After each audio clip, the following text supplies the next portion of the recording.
J.K. Rowling's Harry Potter and the Chamber of Secrets, Chapter 11, The Dueling Club. ஒரு வாரத்துக்கு அப்புறமா Harry, Ron and Hermione 3 பேரும் entrance hall வழியாக நடந்து போய்கிட்டு இருந்தப்போ சமீபத்தில் ஒட்டப்பட்டிருந்த ஒரு காகித துண்டை மும்மரமாக படித்து பார்த்தபடியே அறிவிப்பு பலகையை சுற்றி ஒரே கூட்டமாக இருந்தது. அவங்க 3 பேரையும் பார்த்து கையசைச்சு கூப்பிட்ட டீன் தாமஸ் அண்ட் சீமஸ் ஃபினிங்கனோட முகத்தில் ஒரே உற்சாகம். டூவலிங் கிளப் தொடங்க போறாங்களாம் அப்படின்னு சீமஸ் சொன்னான். அதுக்கான முதல் பயிற்சி இன்னைக்கு ராத்திரியே. சண்டை பயிற்சியெல்லாம் எனக்கு பிடிக்காதுன்னு ஒன்றும் சொல்ல மாட்டேன், என்னைக்காவது ஒரு நாள் பயன்படலாம். ஓ, ஏன் நீ அந்த ரகசிய அறையில் இருக்க ஸ்லிதரின் ராட்சசனோட சண்டை போடணும்னு ஏதோ ஆசைப்படுறியோ அப்படின்னு ரான் ரொம்ப கிண்டலாக சொன்னாலும் அந்த அறிவிப்பு செய்தியை ரொம்ப ஆர்வமாக தான் படிச்சுக்கிட்டு இருந்தான். உதவிகரமாக தான் இருக்கும் போல அப்படின்னு ஹாரி அண்ட் ரான் கிட்ட சொல்லிக்கிட்டே இரவு உணவுக்காக கிரேட் ஹாலை நோக்கி நடந்து போனபடியே நாமளும் போலாமா அப்படின்னு கேட்டான். ஹாரியும் ஹெர்மோயினியும் சம்மதிக்க 3 பேரும் வேக வேகமாக இரவு 8 மணிக்கு கிரேட் ஹாலுக்கு திரும்பினாங்க. இரவு உணவப்ப பொதுவாக அங்கே இருக்கிற நீளமான மேஜைகள் எல்லாம் இப்போ அங்கே காணும். அதுக்கு பதிலாக ஒரு சுவரை ஒட்டி தங்க நிற மேடை ஒன்று அங்கே இருந்தது. ஆயிரக்கணக்கான மெழுகுவர்த்திகள் அந்த இடத்த ஒளிர செய்தன. மேடைக்கு மேலிருந்த மேற்கூரை கரிய பனி படர்ந்தது போல இருந்தது. பள்ளியோட அநேகமான மாணவர்கள் உற்சாகமா தங்களோட மந்திரக்கோள கைகள்ல ஏந்தினபடியே அந்த இடத்த தான் சூழ்ந்திருந்தாங்க. நமக்கு இன்னைக்கு யார் இதெல்லாம் சொல்லி கொடுக்க போறாங்கன்னு தெரியலையே அப்படின்னு ஹெர்மோயினி ரொம்ப ஆர்வமா சொன்னப்போ 3 பேரும் கலகலப்பா பேசிக்கிட்டு இருந்த மாணவ கூட்டத்துக்குள்ள நுழைஞ்சாங்க. யாரோ சொல்லி காதுல வாங்கினேன், ஃபிளிட்விக் தான் அவரோட இளமை காலத்துல டூவலிங் சாம்பியன்னு. அநேகமா அது அவரா கூட இருக்கலாம். அப்படி மட்டும் இல்லைன்னா அப்படின்னு பேச தொடங்கின ஹாரியோட வார்த்தைகள் ஒரு சலிப்பான முனகளோட முடிவுக்கு வந்தது. அடர் செந்நிற மேலங்கியில மிளிர்ந்தபடியே கில்டராய் லாக்ஹார்ட் மேடை மேல ஏறி நடந்து வந்துகிட்டு இருந்தாரு. அவர் கூட வந்தது வேற யாரும் இல்ல, வழக்கமான கருப்பு நிற உடையில ஸ்னேப்பு தான். லாக்ஹார்ட் மாணவர்களை நோக்கி தன்னோட கைகளை அசைச்சு அமைதியா இருக்க சொல்லிட்டு, கிட்ட வாங்க கிட்ட வாங்க, எல்லாருக்கும் நான் தெரியறேனா, எல்லாராலையும் நான் பேசுறத கேட்க முடியுதா, அற்புதம் அப்படின்னு சொன்னாரு. இந்த ஒரு சின்னஞ்சிறு டூவலிங் கிளப்பை தொடங்கிறதுக்காக ப்ரொஃபசர் டம்பிள்டோர் எனக்கு அனுமதி அளிச்சிருக்காரு. அதுவும் நீங்க உங்களை தற்காத்துக்க வேண்டிய சூழ்நிலையில பயன்படும் மாதிரி பயிற்சி அளிக்க சொல்லியிருக்காரு. அந்த மாதிரி சூழ்நிலையெல்லாம் நான் ஏகப்பட்ட முறை எதிர்கொண்டிருக்கேன். முழு விவரங்களை தெரிஞ்சுக்க என்னுடைய புத்தக வெளியீட்டெல்லாம் பாருங்க. சரி, இப்போ என் உதவியாளரை அறிமுகப்படுத்துறேன், ப்ரொஃபசர் ஸ்னேப் அப்படின்னு சொன்ன லாக்ஹார்ட் பளிச்சுன்னு பிரகாசமா சிரிச்சாரு. இந்த சண்டை பயிற்சியிலெல்லாம் தனக்கு ஒரு சிறு அனுபவம் இருக்கிறதா சொல்லி நீங்க இதை தொடங்குறதுக்கு முன்னாடி பார்க்க வேண்டிய செயல் விளக்கங்கள்ல எனக்கு உதவிகரமாயிருக்க ஏதோ விளையாட்டுத்தனமா ஒத்துக்கிட்டாரு.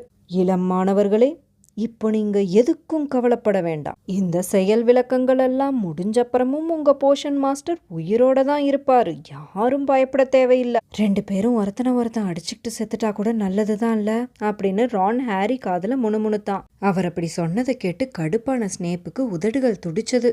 லாக்ஹார்ட் ஏன் இன்னமும் சிரிச்சுக்கிட்டு இருக்காருன்னு நினைச்சு ஹாரிக்கு ரொம்ப வியப்பா இருந்தது. ஒருவேளை அப்படி ஒரு உக்கிரமான பார்வைய ஸ்னேப் ஹாரி மேல மட்டும் வீசி இருந்தாரு, அவன் எவ்வளோ முடியுமோ அவ்வளோ வேகமா எதிர் திசையை நோக்கி ஓடியே போயிருப்பான். லாக்ஹார்ட்டும் ஸ்னேப்பும் ஒருத்தங்களை நோக்கி ஒருத்தங்க திரும்பி நின்று வணக்கம் செலுத்திக்கிட்டாங்க. ஏதோ லாக்ஹார்ட் ஆவது கைகளை சுழற்றிக்கிட்டே வணங்கினாரு. ஆனா ஸ்னேப்போ ரொம்ப கோபமா தலையசைச்சாரு.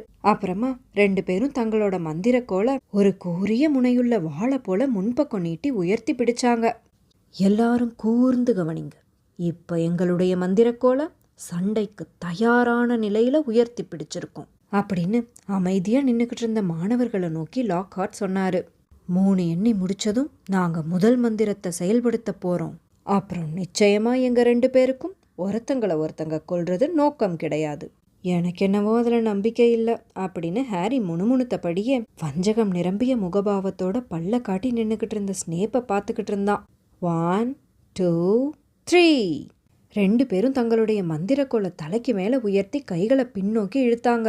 ஸ்னேப் நல்லா சத்தமா எக்ஸ்பெலியார்மஸ் அப்படின்னு கத்துனதும் எழுந்த செந்நிற பிரகாசமான ஒளி லாக்ஹார்ட் கால்களை தாக்க அவர் அங்கிருந்து தூக்கி எறியப்பட்டாரு.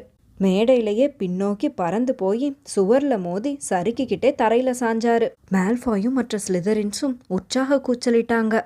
ஹெர்மோயினி நுனிக்கால்ல நின்று ஒரு குதி குதிச்சு கைவிரல்களை ஒன்னோடொன்னு கோத்தபடியே அவருக்கு ஒன்றும் பிரச்சனை இருக்காதுல்ல அப்படின்னு கீச் கீச்சுன்னு கத்திக்கிட்டு இருந்தா. அதை பற்றி யாருக்கு என்ன கவலை அப்படின்னு ஹாரியும் ரானும் ஒரு சேர சொன்னாங்க.